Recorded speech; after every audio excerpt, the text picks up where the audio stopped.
Hello and welcome to the Retreading Business YouTube channel. In episode 11 of the Retread cast, we featured an interview with Wouter van Loon, who is VP Sales for Europe, Middle East and Africa for Tech Europe. Here now is that interview in full.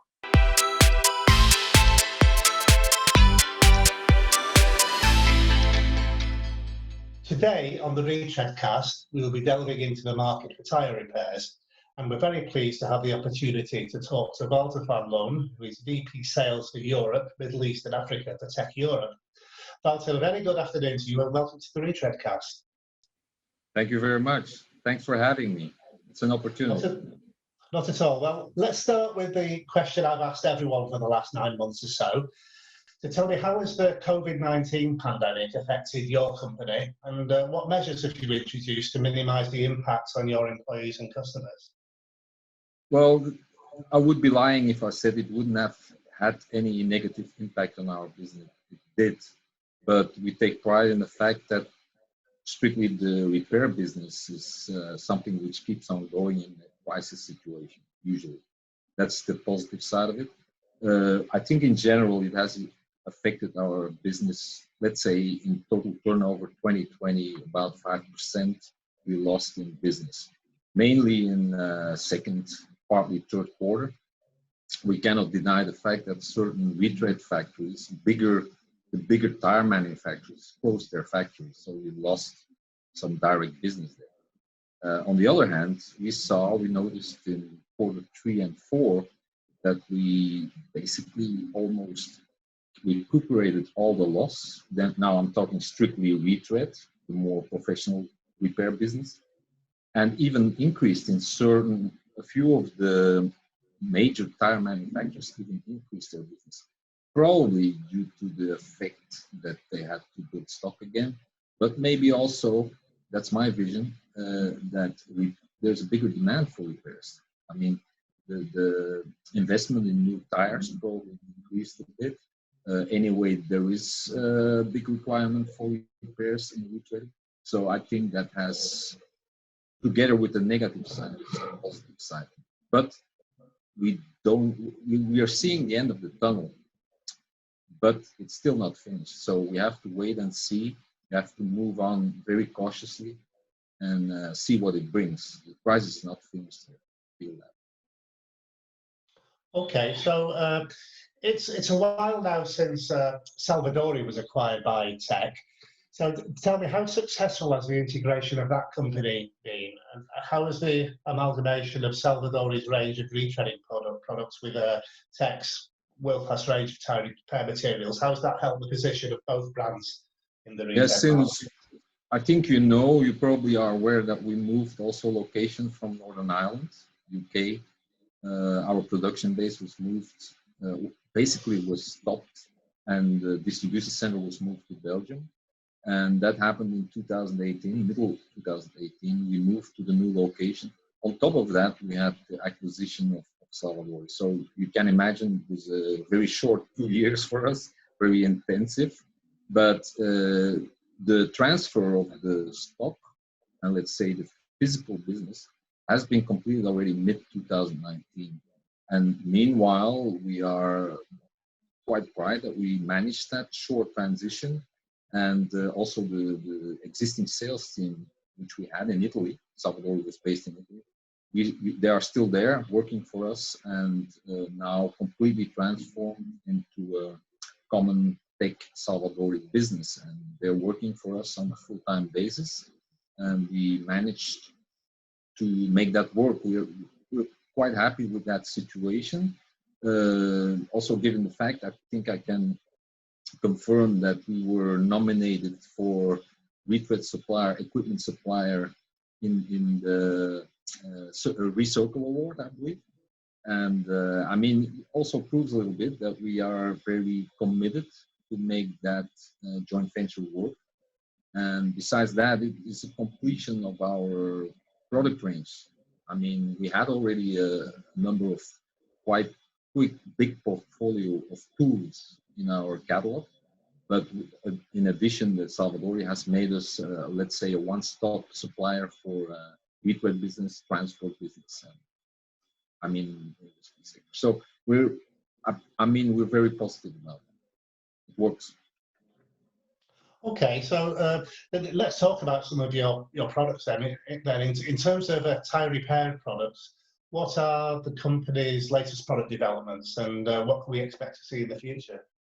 Well, outside, let's say that in repairs, there's not huge spectacular developments, although we are more and more motivating the bigger tire manufacturers, let's say the big five, the top five. They are very interested to have their factories solvent-free.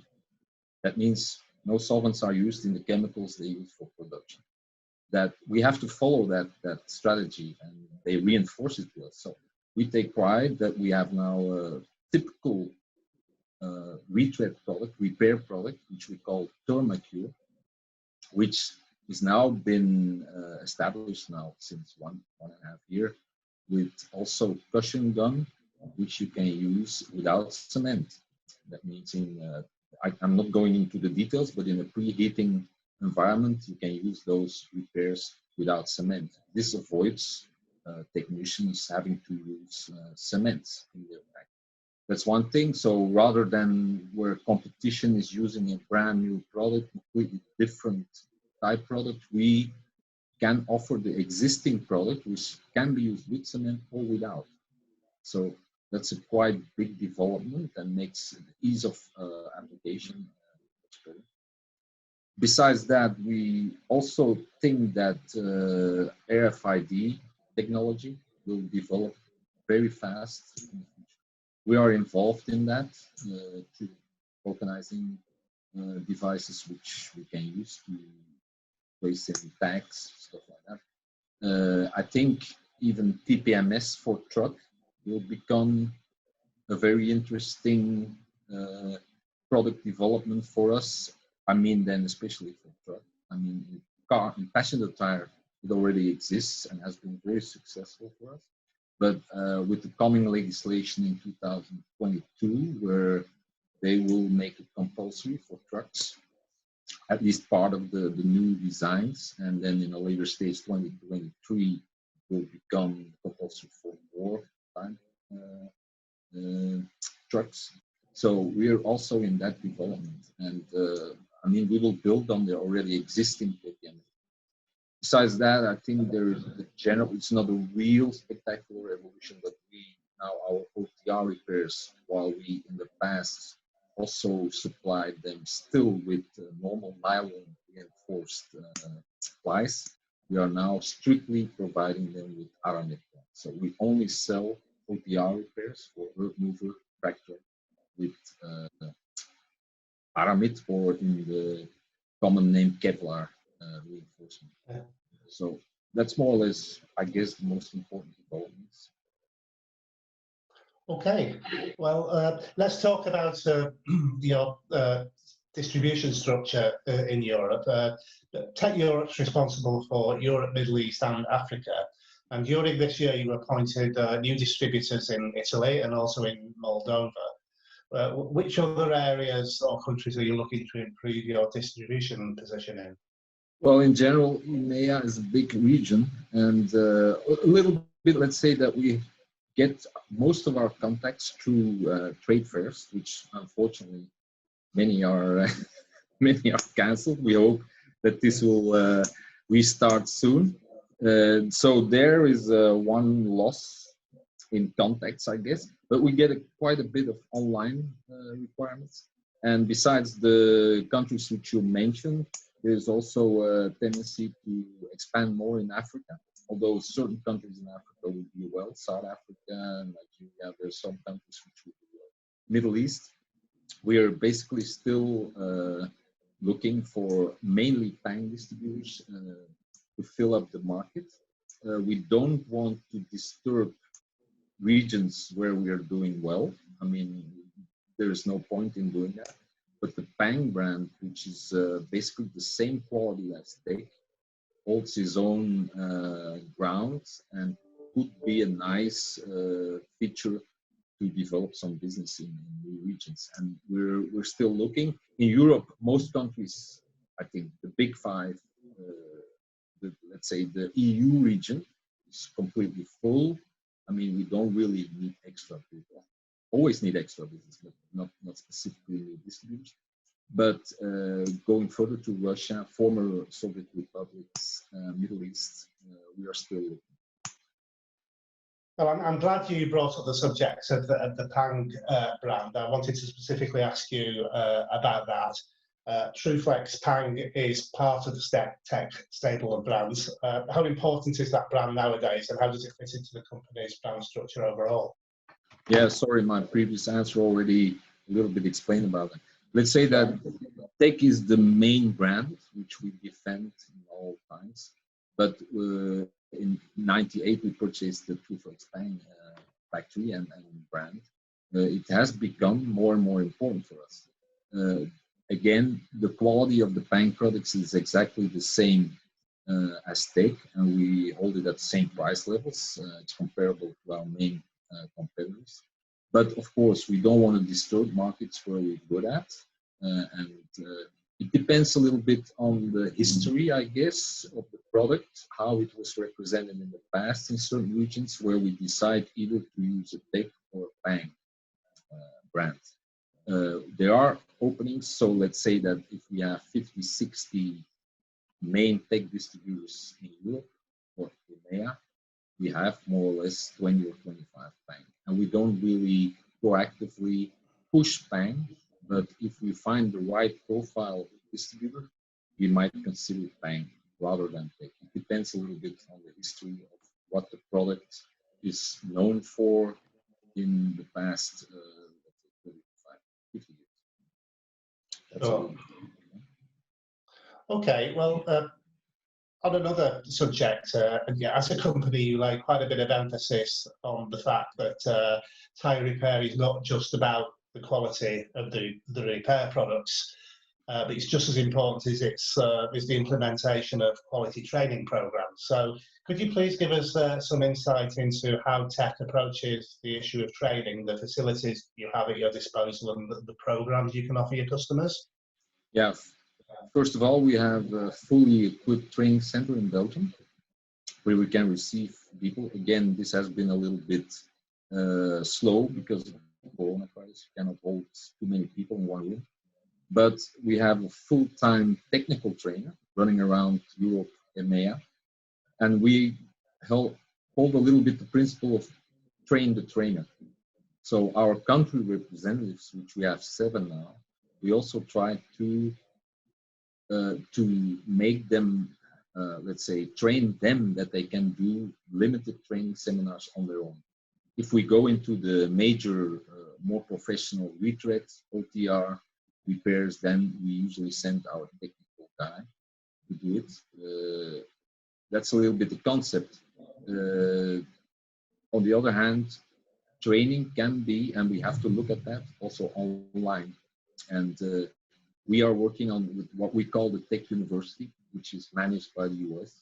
We have presented the program to our distributors, which they can log into, and they have basic training clips, how a tire is constructed, failure analysis, all that kind of stuff we can do online. TPMS, we are supported by other companies, which also provide training for us online now. In fact, Friday, we have an excellent for the complete sales team. So we try to work a little bit on we have to anticipate on the situation. If it doesn't improve quickly, we have to do it more online, which we will keep anyway. I think that's a result of what we experienced the last year, is that we will continue to do these things more online. And from the other side, we hope to get through the crisis soon and that we can be back on the road again to do practical, because that's the main thing. Practical demonstrations, trainings are crucial for our business so that we can be back on the road on site with the customer. Okay. I just wanted to finish off by talking about another topical subject, that of Brexit.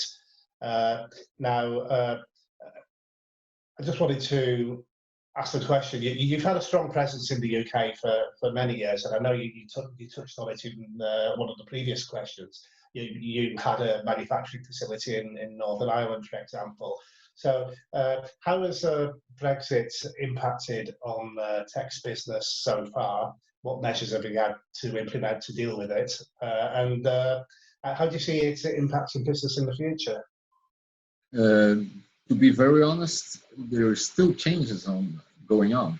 And we anticipated at the end of last year to provide enough stock to our English distributors just to be ready and to anticipate on changing regulations and documentation stuff. Luckily we saw on some items like PPMS, we don't really are imposed with import duties. We take from export going from UK to the continent. So there we have solved the situation. For repairs from Belgium to UK, we don't see a real change. There might be a small increase of costs in imports, but we don't really see a big change, and we don't expect to influence it too much negatively on our business. That's basically, but of course we are faced with more bureaucracy, let's say. Our customer service department has to provide more documents, more export documents, certificate of origin, stuff like that. But as a cost factor, we don't see huge problems, luckily. So I see it quite positive. Should work. I mean, it might have an impact a little bit on delivery times, but I think we will get through that as 2021 progresses. Now there's still some holdups in harbors with products coming in, or with the tunnel in Calais, stuff like that. The deliveries might have a negative impact on the lead times, let's say. But for the rest, I think we are.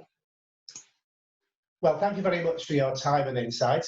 We wish you all the best for 2021, and we look forward to talking to you again on the RetreadCast very soon. Thank you, David. Also, the same to you, for you and your family. Happy 2021, and all the best. Thank you for the opportunity.